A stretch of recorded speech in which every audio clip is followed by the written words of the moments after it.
Sorry, I hadn't had the record button on. I just turned it on now. If we're going to analyze this function, find the relative extrema. That's usually everything they're always asking for. Find the relative extrema. Why do we want to know? Because we may want to know where on this curve we have an absolute maximum or minimum. You know, if we're designing a box and we want it to have the maximum volume, we want to know where that would come. So there's all kinds of problems where you would want to know where the extrema are. First step.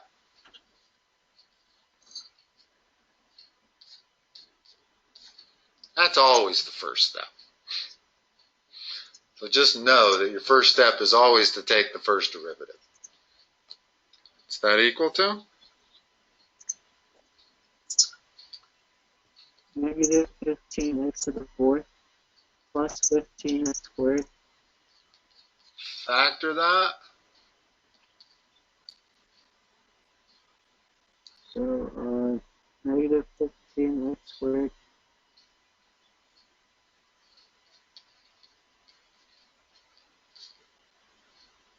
and 15 for x squared minus 1. So 0 and then 1 and minus 1. Okay, I'm going to finish factoring that.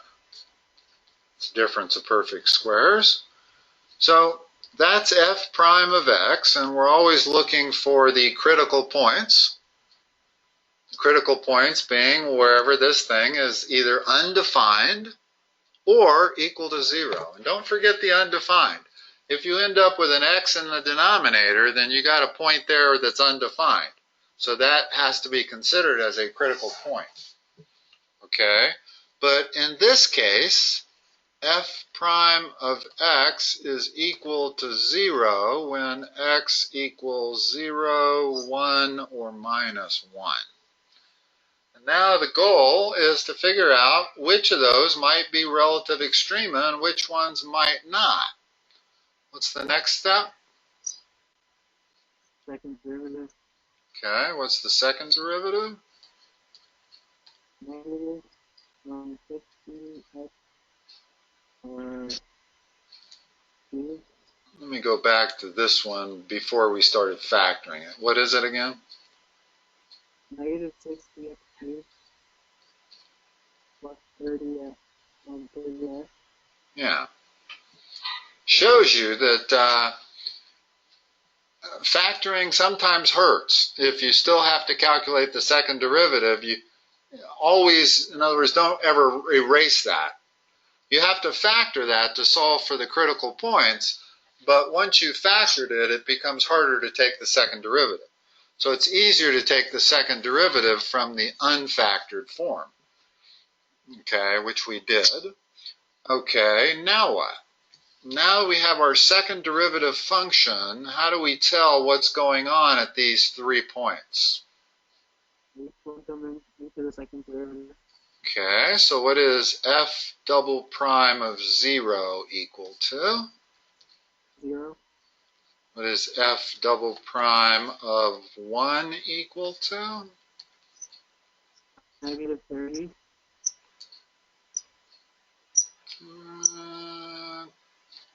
And f double prime of negative 1. 60. Positive 30. In other words, negative 1 cubed is still negative 1 times negative 60 is positive 60 minus 30. Okay? So, what's going on probably in our function? What can you say is happening here? It's concave. No. When f double prime of 0 is equal to 0, what does that mean in terms of concavity? It's the horizontal tangent. No, that's an inflection point, probably. Okay? That's what you get when the second derivative is 0. What's the concavity at 1? concave down. And what's the concavity at -1? Concave up. Okay. So that would appear to be the total answer. We have concave down, going through an inflection point at 0, switching to concave up when we get to -1. And if I'm graphing this function, it looks kind of like this. Now let's see, at -1, we're going to be here. At 0, we're going to be there. And at +1, we're going to be up there. So the function looks like this.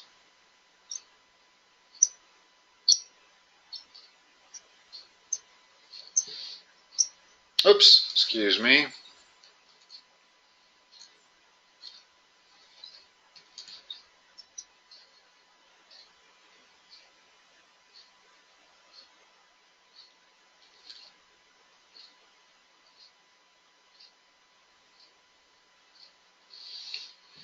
In other words, now these things have a little bit more meaning when we're looking at the graph.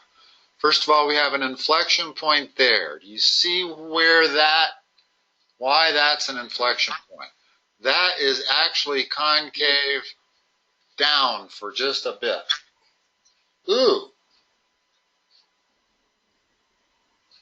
Excuse me, let me redraw this thing.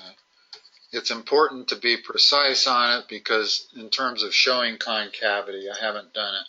Hold on.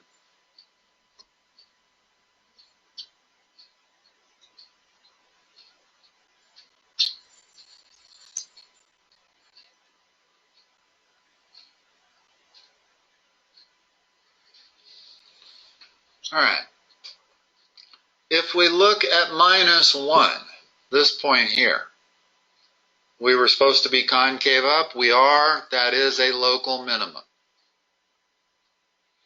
If we look at point +1, we're concave down. It is. That's a local maximum. If we look at f of 0, f double prime of 0, that should be an inflection point. In other words, that also, you'll notice the first derivative is 0 there. So that's also a flat horizontal tangent line on my original graph.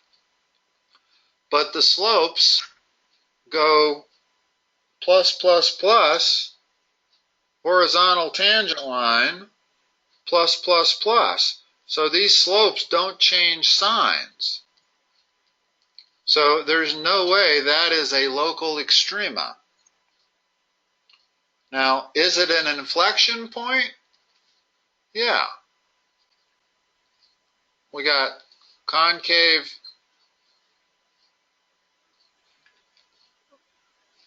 It's hard to see the way I've drawn it. We got concave up here, but actually somewhere right about there it changes to concave down.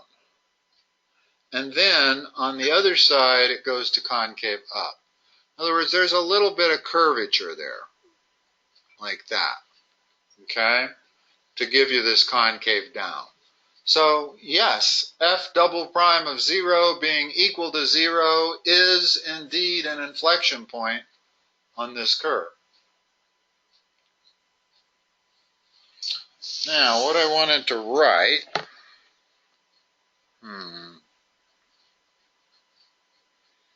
no, everything that they wrote in this box I've written, so we don't need anything else.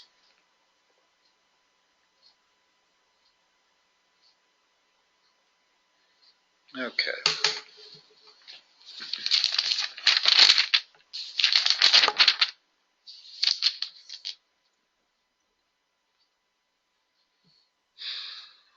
Trying to figure out where you're at now, because I just came to the end of subchapter 3.4, which was concavity and the second derivative test. Is this pretty much where you're in class right now? Yeah, we just started it today. Just started it. Okay. Okay. Cool.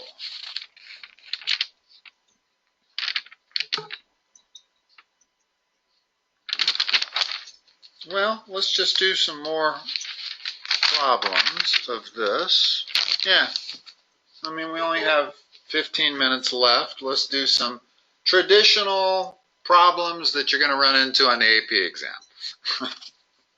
In other words, very, very typical problems where I give you the function and you tell me where its critical points are, what they are, and what's going on with the function. And I'm not going to draw the graph. Well, I might at the end. And let's call these f of x instead of y, because we're going to need to evaluate them at a certain value of x. And it's easier to do that if I use f of x notation. Let's first, go ahead and you work me through it. Tell me everything you know about this curve.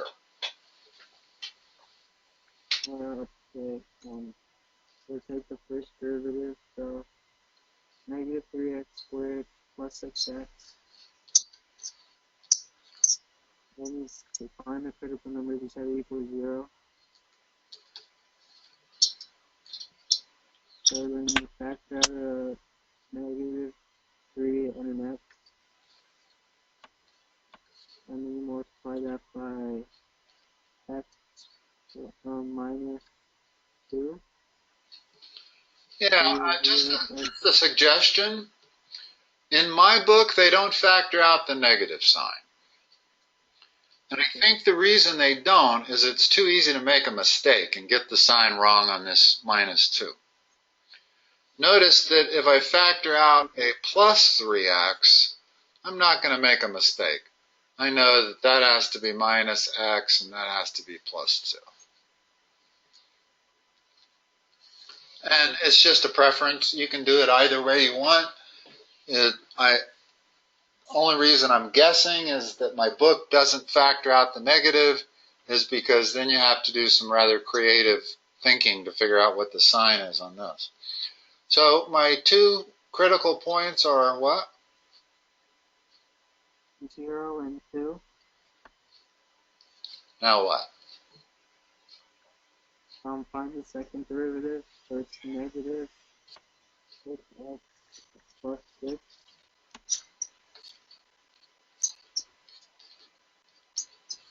Okay. So you plug in 0 into the second derivative and 2. And when you get that, you get plus 6 for 0. And then for 2, you get negative 6.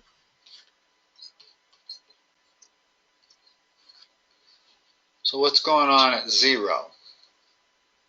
It's concave up.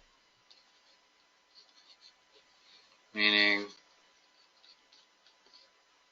local max.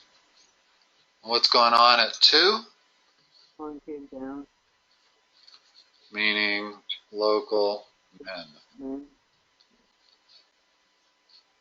And where's the inflection point? Would it be... How do you get it? In other words, we have two different kinds of concavity. So we expect that there is a point between those two concavities, and that point would be the inflection point. So how do we find it? What's the second derivative equal to at the inflection point? 0. Okay, so take that and set it equal to 0. So x equals 1. That's the inflection point. So at x equals 0, you have a local max. At x equal 2, you have a local min. And at x equal 1, you have an inflection point. And that curve looks like this.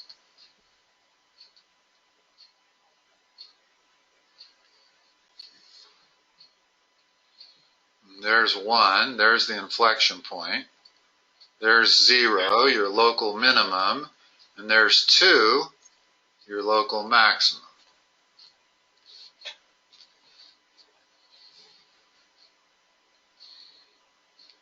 Even if you can't see an inflection point, know that there's always an inflection point between different concavities. In other words, if that's concave up and that's concave down, there has got to be some point in there that separates the concavity from up to down. Okay, let's do a little harder one.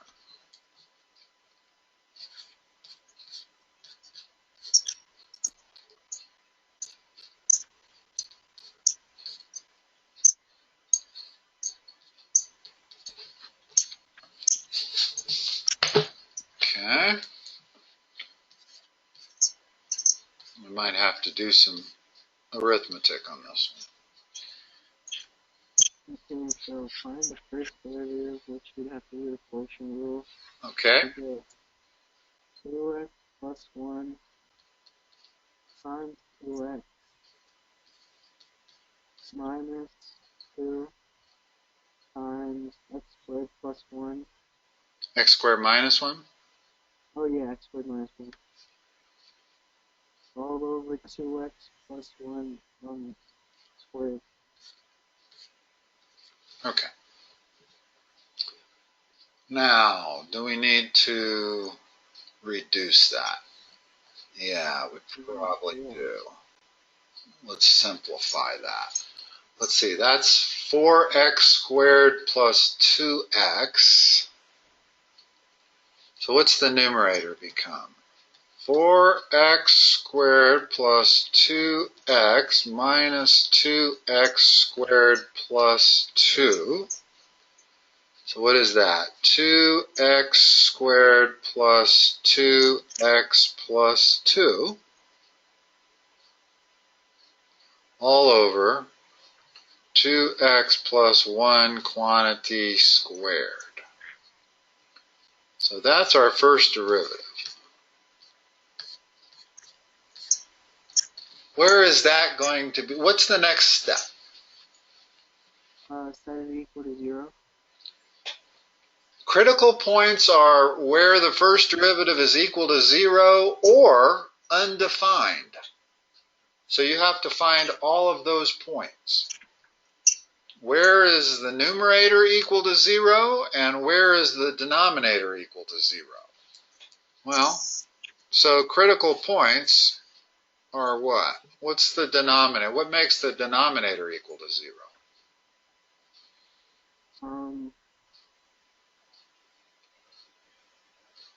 1/2 or negative 1/2. Negative 1/2. And what makes the numerator equal to 0? Wow. That's complicated enough that, in other words, that does not factor nicely. I could have chosen one, I guess, a little bit better structured. Here, let me just plug that into Wolfram Alpha real quick and find out where those zeros are for the numerator. Now, all I have to do is type in that numerator, 2x squared plus 2x plus 2. And, oops, I left the 2 out here. Now, if I type that numerator in, it's going to find the zeros of that thing.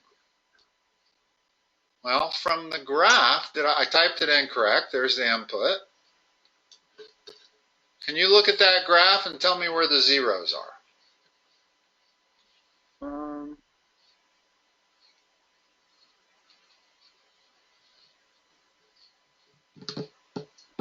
They don't exist. Yeah. Notice it does not cross the x-axis. Yeah. Either in the zoomed in view or the zoomed out view. It still does not cross the x-axis. Well, when you're looking at a quadratic that does not cross the x-axis, what does that mean about the quadratic? It has only imaginary solutions. So if I'm trying to figure out what value of x makes this thing 0, there aren't any.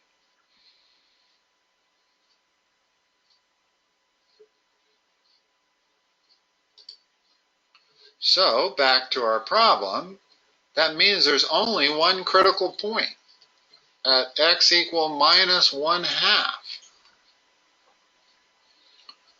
Well, can't evaluate the first derivative at x equal minus 1/2. That's division by 0.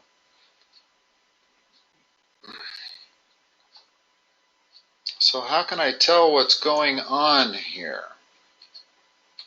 Second derivative.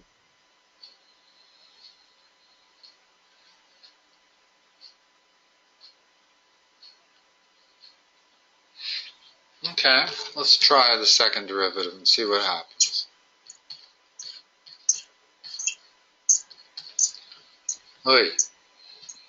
You didn't make this easy. Yeah, I know you know the quotient rule. I'll go ahead and write it. And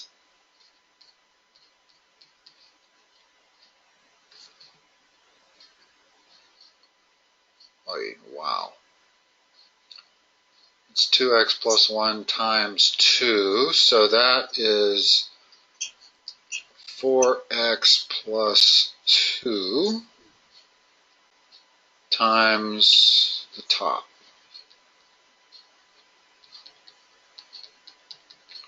All divided by the bottom squared, 2x plus 1 to the 4th power. So there's the second derivative without simplification. If I plug in this point, x equals minus 1/2, I still get division by 0 in the second derivative. So I can't see what's going on in either the first derivative or the second derivative at this critical point. Well, that most likely tells me that I don't have any local maximums, I don't have any local minimums, I don't have any inflection points. I suppose I might have an inflection point, as all I need is for the numerator to be equal to 0, but I'm not going to figure out where that is at the moment. Let me draw the graph, and then this thing will make more sense. There is a vertical asymptote at x equal minus 1/2, and the function is hyperbolic. In other words, oh gosh, it's worse than hyperbolic. It's got a oblique asymptote also. And the function itself looks something like this. In other words, it's hyperbolic in nature, always headed towards those asymptotes. Well, let's examine my function here without the asymptotes. Let me erase the asymptotes so you can see what we're looking at here. So there's the function described by this, there's the graph described by this function. And we said there were no local maximums, no local minimums, and no inflection points. Well, this is concave up. There's no maximum or minimum on the left side of that asymptote. There's no maximum or minimum on the right side. It's also always increasing. The only thing is the right side is concave down, the left side is concave up. And if you were to put numbers to the left or right of this critical point here and substitute those into the second derivative, it would be positive when you were to the left of minus 1/2. It would be negative when you were to the right of minus 1/2. and that would tell you that it's concave up on that end, it's concave down on that end. And this is a good question as to whether x equals minus 1/2 certainly is not an inflection point. But maybe it is. Gosh, I wish this was not an even numbered question. I could look up the answer. They only have the odds in this book. I'm going to say that that is not an inflection point. It's where the function is not defined. In other words, you can't have an inflection point where the function is not defined. The function is not defined at x equal minus 1/2. You still there, Saad? Yeah. I heard a tone that indicates that you either came back on or I lost the audio. But it looks like we're having a little audio problems here anyway. So it's 9 o'clock where you're at, so we can stop. That's a good point to stop. Hopefully I haven't confused you further. I think that actually helps me more. Good, good. This gets really hard when they give you the mins, max, and inflection points and want you to come up with the function. In other words, they do everything in backwards. And that's probably coming up shortly for you, where you'll have to do that. But for now, that's a good place to stop. All right, Saad, I will talk to you next Friday night. Okay. All right, bye-bye.